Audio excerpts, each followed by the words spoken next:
here doing a planet tour of a couple different planets in Jedi Fallen Order, and this is Bogano.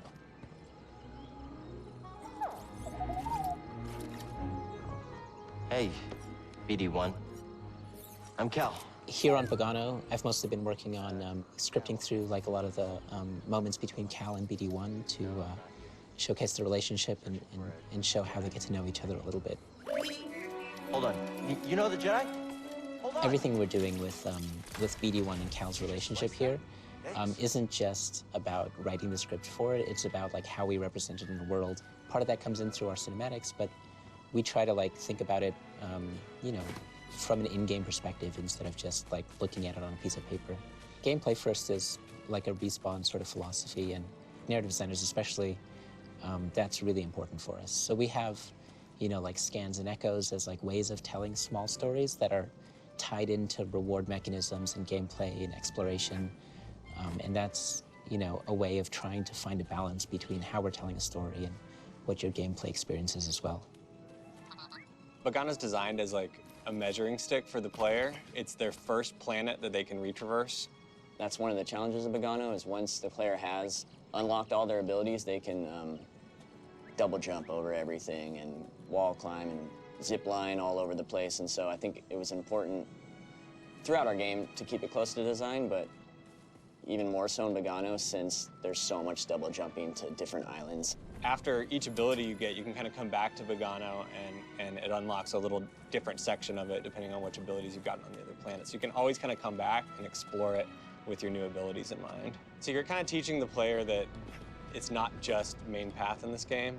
There's different side areas to explore, to either use your force powers to kind of solve a little puzzle. Cordova's extremely dangerous workshop. Yeah. Well, he was a full-fledged Jedi. Live so, life like, on the edge. Yeah. So this is a moment that's kind of an important Metroidvania moment here, where we slam you right into essentially a gate. This is essentially a gate because you don't have the ability to cross it yet. You can tell that the main path goes that way. We lead you right there. That's your goal, the vault, and we frame it, you know, between these rocks here. But the player has no way to cross this gap yet. So now the player just needs to kind of explore the level to figure out how to bridge that gap. In Bogano, in our initial concept, we kind of had these onioning shapes of rock and striations of kind of like red clay, because the wall runs that we're about to introduce the player to, the language along the wall runs is we try to do smaller striations on where you can wall run. So right off the bat, with your new wall run ability, we've got kind of different secrets and things to explore and find, but we try to funnel you back to this moment where now you can cross the gap that blocked you before. Players have had a hard time finding that, and it's just something that when you model it and when Jeff designs it, you're like, oh yeah, that makes a lot of sense. The player will use that wall run to get back, but you watch players just get lost and walk right by it. So it's stuff you don't think about first pass, and then you watch a few play tests and you start to realize that we need to do more to help the player. All right, so here we've got the option at this point in the game to choose to go to either Zepho or Dathomir. Here you see we've centered it in Bogano, and we've got these kind of two options where the player can freely choose to go either to Zepho and kind of continue the main path, or deviate a little bit and go to Dathomir. And the UI team, you can even see like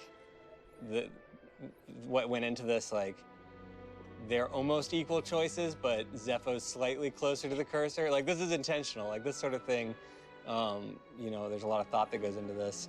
So literal fork in the road. Literal fork in the road, exactly. Yeah. So which do you guys want to choose? Let's go to Dathomir. I agree. Okay, let's go to Dathomir. We're doing a planet tour of Dathomir today.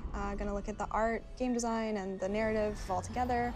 Dathomir's a special place because it is one of the planets that pre-existed, so we had a really kind of fun relationship with Lucasfilm for this one, because there was like a lot of back and forth and a lot of cool ideas kind of thrown around.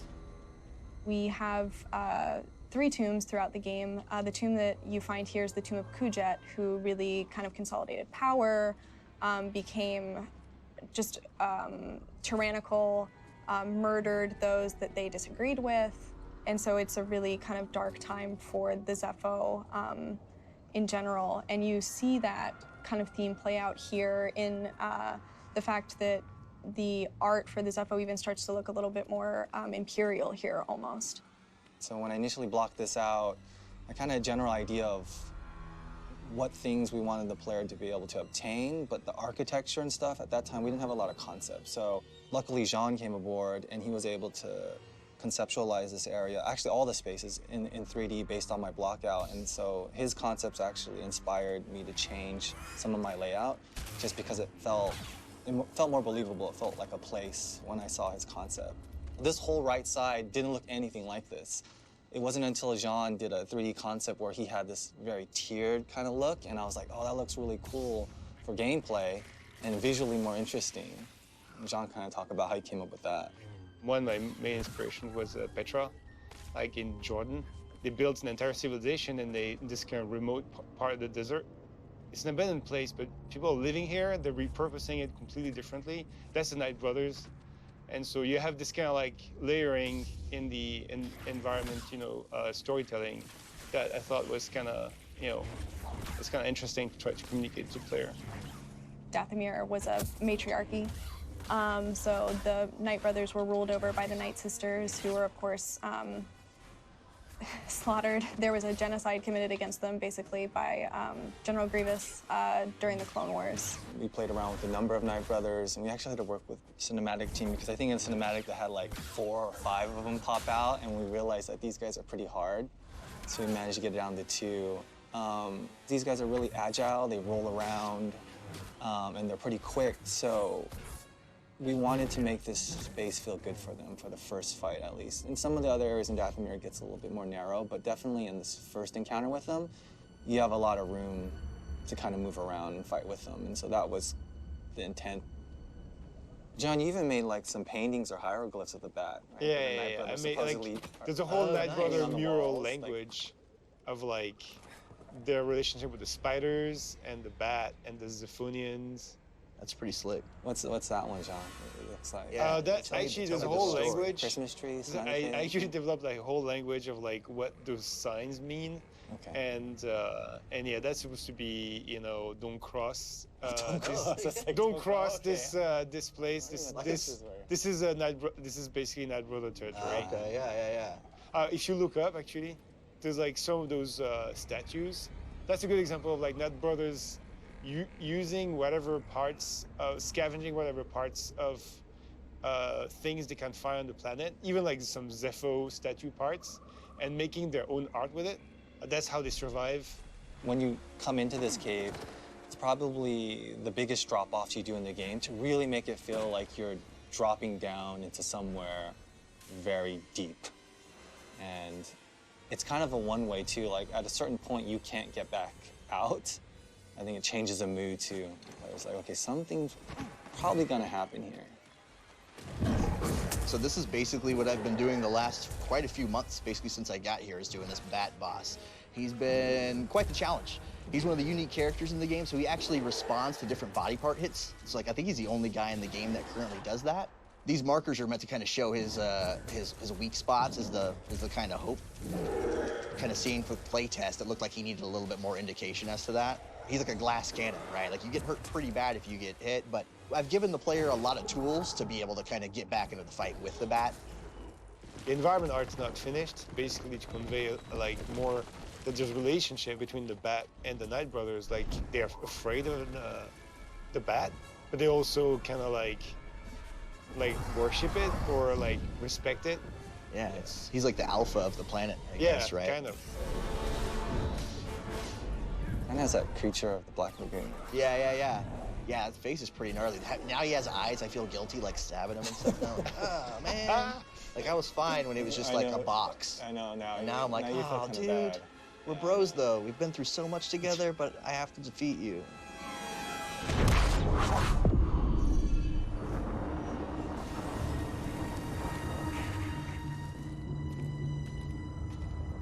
So we're finishing up production on the game right now. We're going to be playing through some of Zepho today. I'm one of the level designers that's been working on this level.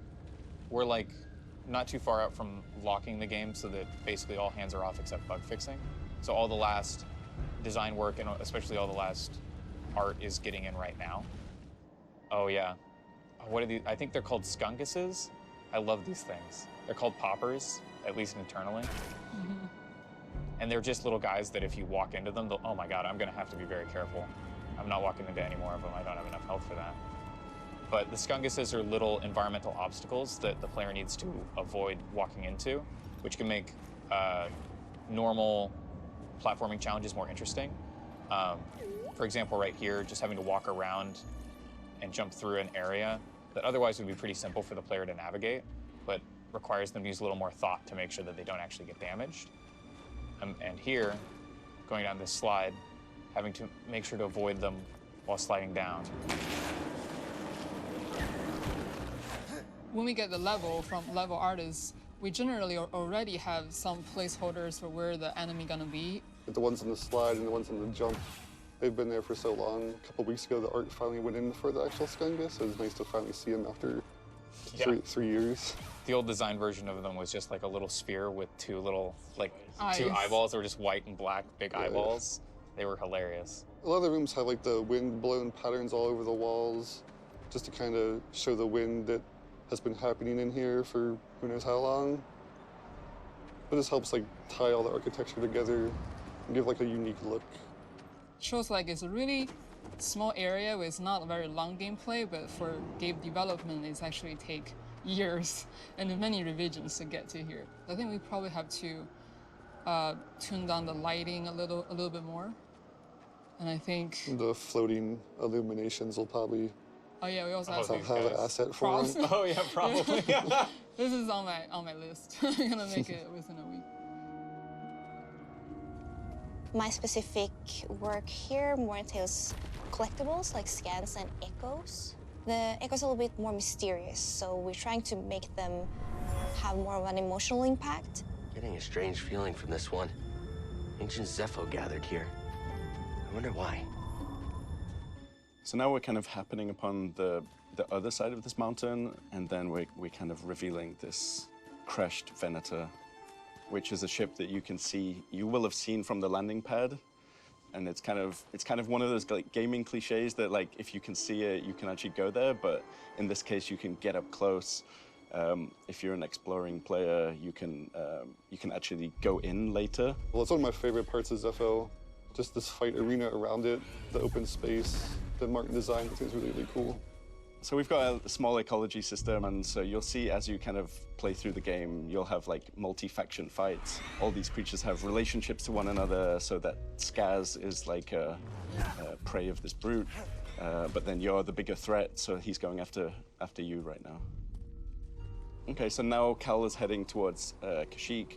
He's kind of got this hint about this Wookiee named Tarful, and that's kind of the next breadcrumb on his journey.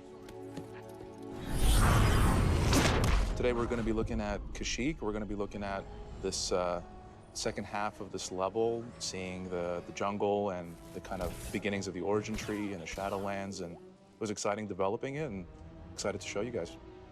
So this was actually a good opportunity for us to show this juxtaposition again of this kind of built Imperial environment with its refinery and the more natural landscape of Kashyyyk that they're just dicing up with all their cutters and exploiting for all its resources. Especially here, coming out onto the vista, really establishes that contrast. Seeing how kind of organic shapes come in contact with the straight and harsh architecture of the Imperial refinery. They're kind of struggling to push back against all this fauna, and they've disturbed the balance of this place. The origin tree is a unique foundation for Kashyyyk. You haven't seen it before, because you're used to seeing the more beach areas, all this stuff. This is kind of a different side of the planet where the origin trees, the reign supreme. Its roots stretch across the entire vista, and you feel its impact everywhere. So it's definitely a landmark. You know where to go to. Yeah, and I think especially selling this idea of this source kind of mother tree and all these roots extending into this jungle, showing how that's being severed. If you follow the root system, you'll see how it comes right into contact and is being destroyed by the Empire there. This is the entrance to the Shadowlands, so it's a little bit intimidating, but I mean, you're a Jedi, so nothing really stands in your way. Right. This is the first area that you go through. It's like the interior of one of the routes. Yeah, it was definitely challenging trying to figure out, like, what does an inside of a tray look like?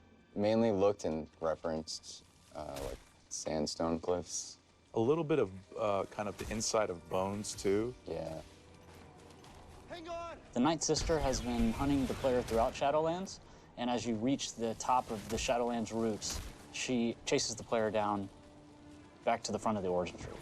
So basically, you're sliding down sort of a mud canal through these Shadowlands routes with the TIE Reaper coming after you. I'll never forget when you first debuted this section to us, Bloss. A little bit terrified, but... I was scared. Yeah, we were scared, yeah. It's a lot of environment that you're traversing through very quickly, but it's a fun puzzle to solve, and sometimes it can be a really exciting result, something that we weren't expecting either. I know it was scary to you guys, but you guys knocked it out of the park. Since we just got double jump, I wanted to have sort of a really fun wall run chain sequence.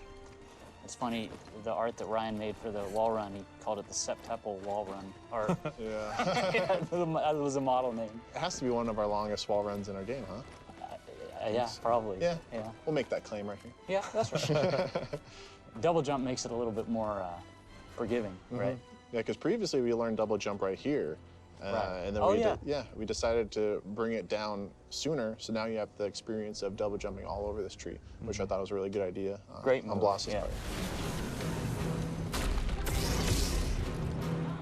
There's a back and forth with the player and a boss that you're trying to capture, like a one-on-one fight. Because a normal AI, their behavior is quite simplistic. They've only got a few mechanics that you need to learn.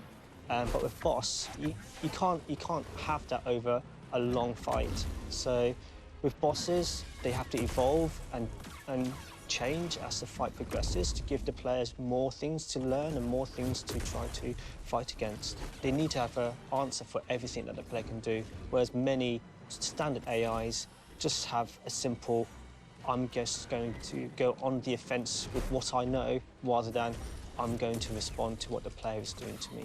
So when making bosses, she has this whole array of combat moves, and I need to make sure that there's the small openings that the player can take advantage of. It's not too big or too small, but just enough just to test the player.